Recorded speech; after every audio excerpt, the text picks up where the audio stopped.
Okay, so I'm out here in front of Nybc headquarters. My name is Craig Fields. I'm the founder of the Nybc, and this is an open video to our supporters, donors, volunteers, and everyone else involved with our organization to explain to you where your donations are going and where your money is going. So, the first question is... Alright, are you banned from any shelters anywhere, Craig? We are not banned from any shelters anywhere. We are not New Hope approved.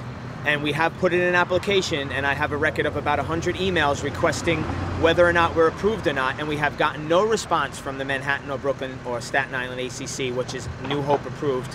Okay, so we haven't gotten back anything from New Hope approved whether we're approved or not. They did call our references, they did call our vet, they got great references, and they got a great reference from our vet, but we're still unable to get a response from them, and we think it's personal against me, like all of this is. So we are not banned from pulling from any shelters.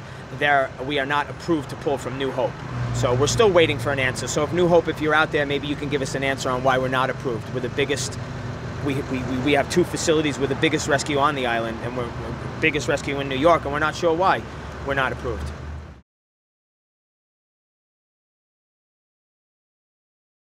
Who is Charlie Brown? Okay, so Charlie Brown. Now this is going back to 2011.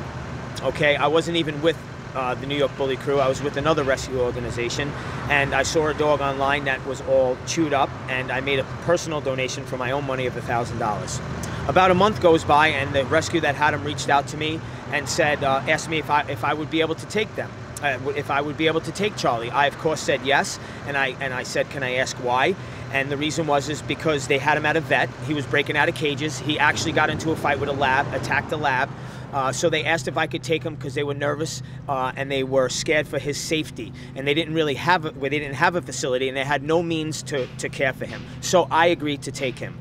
Okay, so I did take him, and he was actually placed in a foster home, and unfortunately Charlie and one of the foster's dogs got into a fight, and as a result Charlie died. That did happen in 2011. It was terrible. It was the worst day of my life, but in his honor, the New York Bully Crew has rescued over 2,000 dogs since. But I would like to say that let's not look at the one bad that happened in 2011. Let's look at all the good we've done since. And that is the only blemish on our record. And every rescue out there, whether they want to admit it in public or not, has had this happen. So that's the story about Charlie Brown. Wait, no. And his name wasn't Charlie Brown. His name was Charlie. Okay, so that's what happened with Charlie. These people named him Charlie Brown. His name was never Charlie Brown. His name was Charlie. And I have a tattoo, a memorial of Charlie on my arm. So one of the things that people have been talking about recently was your pool and your backyard. Does the money raised pay for your pool? Okay, so for those who do know me know that I own an investment firm still to this day.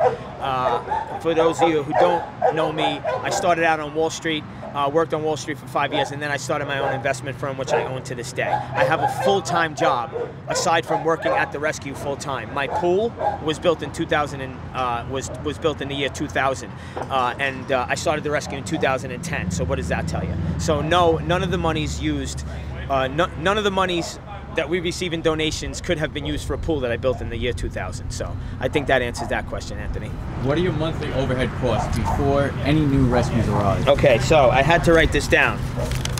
So our monthly costs: rent $4,000, payroll $15,800, electric $2,000 in the summer months, close to $1,500 in the winter months. Meat, just meat alone to feed the dogs, $5,040. Insurance, about $1,000 a month, and that totals $27,840 before we vaccinate one dog. Okay, we have over 70 dogs in our care, and we're responsible for medical on all of those dogs. So before we even give one of them a shot, before we do anything medically, or before we rescue another dog, our monthly bills are $27,840 a month. So let's talk about Montreal. What is the money raised spent on? Okay, originally when we started raising money for Montreal, it was because there was a ban that was voted and passed. So we started rescuing dogs before the actual date that the laws were going to go into effect. So I believe the laws were going into effect October 3rd. We started rescuing dogs at the end of September and all the way through to October 3rd. On October 3rd, The case was suspended by a judge for 2 days, okay? We continued to rescue the dogs that we made commitments on because we did not want to back out on any rescues. And yesterday, which was Wednesday, a judge suspended the case indefinitely, okay? Now today, the mayor is filing to appeal that decision by a judge. So we are making a $5,000 donation, which we have overnighted a check and will be hand-delivered to the Montreal SPCA. We did take 7 dogs. So the 7 dogs that were taken into our facility will be cared for, vetted. We already have a bill for $1,000 alone for medical boarding for some of the dogs that were sick. Most of the dogs that we did get were sick. None of them had shots, so we had to get them all shots. We had to board the other ones, and now we're bringing them into our facility where they will be cared for. So that's where the $11,000 that we raised for the Montreal dogs actually went to.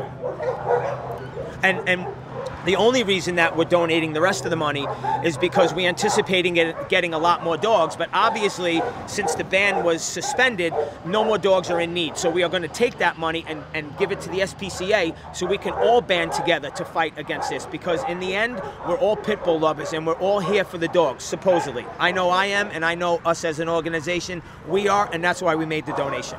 So clearly this is a personal vendetta against you. Why is that? I believe that I am the most hated guy because I'm honest and I tell the truth and I don't sugarcoat anything. I'm not Willy Wonka, and I tell it like it is, and I'll pretty much do anything to ensure the safety of a dog. So with that being said, I think that has a lot to do with it. I think a lot has to do with it that we are successful in what we're doing. I mean, we have over 250,000 followers on social media, so that tells you that we are doing good. So I believe that it has to do with our success, as well as the fact that I'm not the type of person to kiss ass. I don't kiss ass. I never will kiss ass. And like I just said, I'm not Willy Wonka, and I'm not looking to sugarcoat anything. So that's why I feel like there's a personal vendetta against me. In closing, I'd like to say that my mindset is that I will do anything it takes to help a dog in need. Cut red tape, break rules, piss people off. I don't really care. Whatever it takes to bring a dog to safety is what I'm going to do.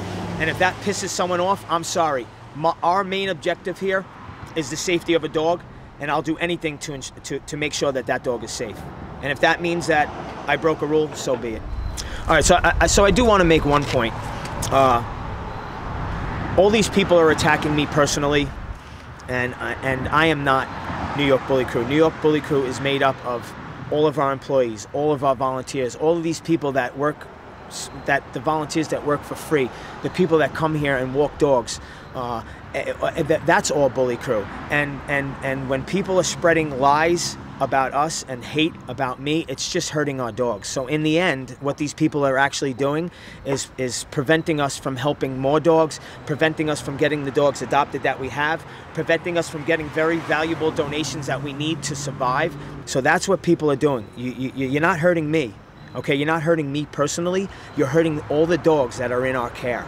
Okay, so you cannot like me, but you have to respect our organization as an honest and upfront organization that has done everything possible to help any animal in need. People ask why we rescue dogs from all over the place, because we can. When one of our followers reaches out and says that he's in a BSL town and that they're going to put a law in effect and he might lose his dog, could we help out? Of course we said yes. We received a call from Puerto Rico, one of our loyal followers, that the dogs are dying slow, painful deaths down there. So of course we're going to help those dogs. We take owner surrenders from our immediate area. We pull multiple dogs from Hempstead Animal Shelter, which is one of our favorites to pull from, because they give us the dogs fecal tested, and they make sure that they're not giving us any dogs that have anything that we'd have to bring into our facility. Which would, of course, then spread to our other dogs. So in the end, what you're hurting is our animals, and you're hurting the other animals that we would be able to go out and rescue if it wasn't for you spreading lies about me, and then in turn saying it's the New York Bully Crew, when I'm me and the New York Bully Crew is the New York Bully Crew, and people need to get that straight. You could hate me, but you need to respect what we're doing, because we're doing a great job at it.